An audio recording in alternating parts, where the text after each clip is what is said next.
Hello everyone.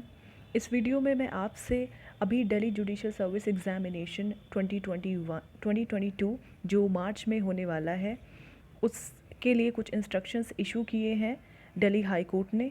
आइए उस instructions को पढ़ते हैं। फर्स्ट इंस्ट्रक्शंस में बात की है कि कैंडिडेट को जो ऑनलाइन एप्लीकेशन फॉर्म है दिल्ली जुडिशल सर्विसेज का उसको इंग्लिश लैंग्वेज में ही आपको पूरा फिल करना है।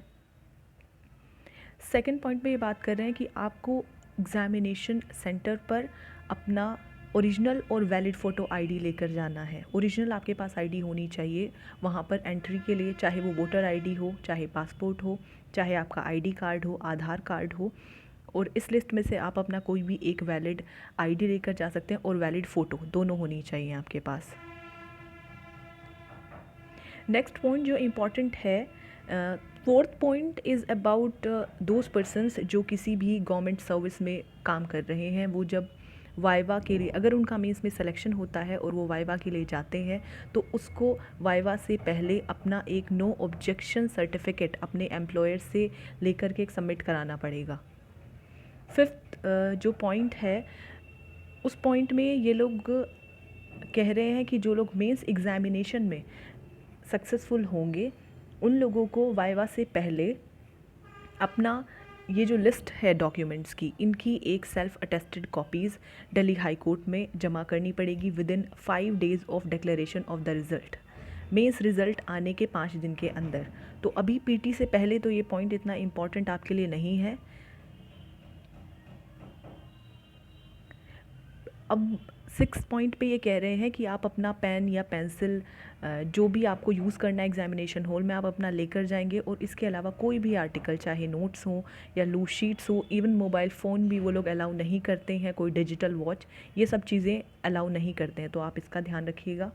8 पॉइंट पे ये कह रहे हैं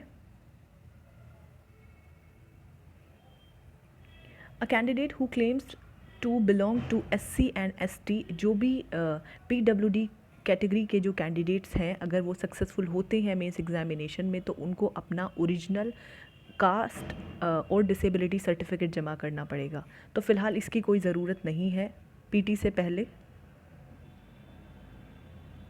this is the most important part जिसमें इन्होंने सिलेबस को डिस्कस किया है कि पीटी पॉइंट ऑफ व्यू के लिए और आपका मेंस के लिए सिलेबस क्या होगा एग्ज़ाम का।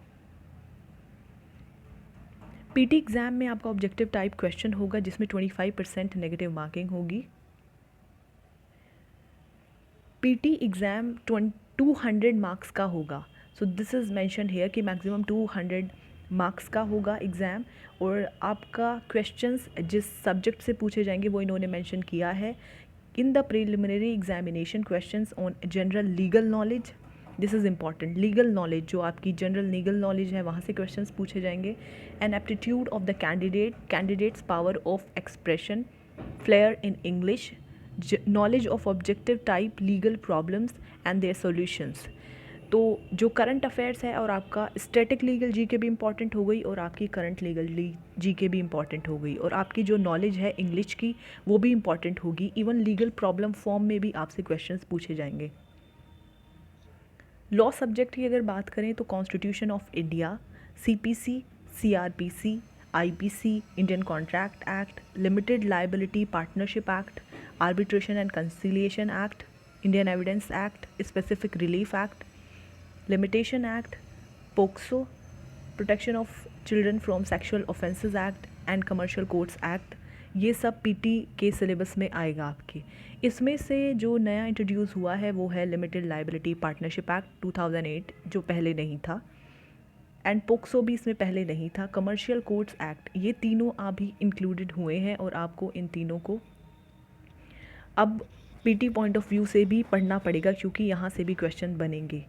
अब ये मिनिमम क्वालिफाइंग मार्क्स की बात कर रहे हैं कि पीटी में जो जनरल कैटेगरी के कैंडिडेट्स हैं उनको 60% मिनिमम मार्क्स चाहिए पीटी क्वालिफाई करने के लिए, और जो रिज़र्व कैटेगरी के कैंडिडेट्स हैं SC, ST या PWD उनको 55% मार्क्स मिनिमम चाहिए पीटी को क्वालिफाई करने के लिए। तो दोनों चीज़ें बहुत इंपॉर्टेंट है यहाँ पे। सिलेबस भी जो 200 मार्क्स का क्वेश्चंस होंगे, 25% नेगेटिव मार्किंग होगी and all these subjects. Second thing, जो कि मिनिमम क्वालिफाइंग मार्क्स, आप अगर जनरल कैटेगरी के हैं तो 60% मार्क्स, और अगर आप रिजर्व कैटेगरी के हैं तो 55% marks is the minimum criteria.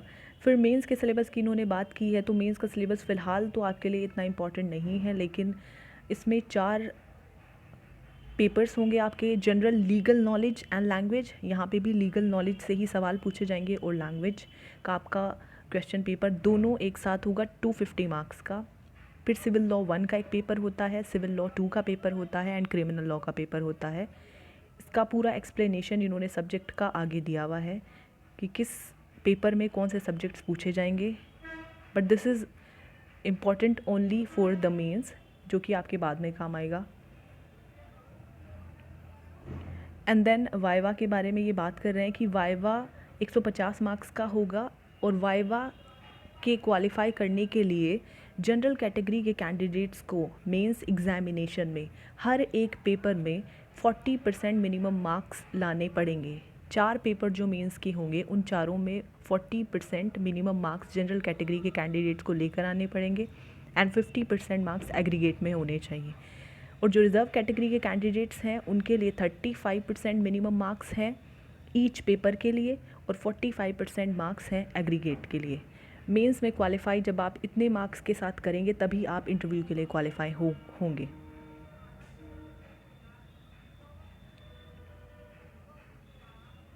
And this is talking about viva, कि जनरल कैटेगरी के कैंडिडेट को वाइवा में भी मिनिमम 50% मार्क्स लेकर आने पड़ेंगे, और रिज़र्व कैटेगरी के कैंडिडेट्स को वाइवा में मिनिमम 45% मार्क्स मिनिमम लेकर आने पड़ेंगे in order to be eligible for being recommended for the appointment to the service.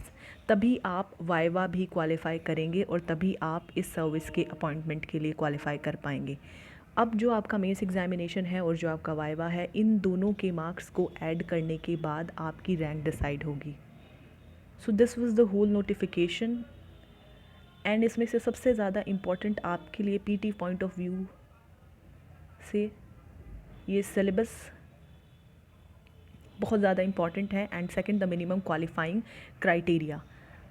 इन दोनों को आप ध्यान में रखिएगा। Thank you for watching this video.